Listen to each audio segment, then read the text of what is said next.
What's up? Eric MFG here, and we got two blizzards because I had to get the pumpkin pie also. Take a look at that. Look at all that juicy whipped cream on top with, that's probably pumpkin spice.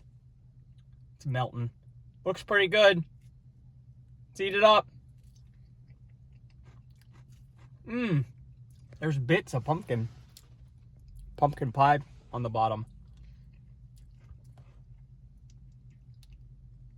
Pretty good pumpkin flavor. This kind of reminds me of the pumpkin frosty from Wendy's last year. Kind of tastes like a pumpkin pie, just not as pumpkin-y. That's a word. Check out those pieces of pie crust. I'd get this one over the French Silk. This is an 8 out of 10. 8 out of 10 for Dairy Queen Pumpkin Pie Blizzard.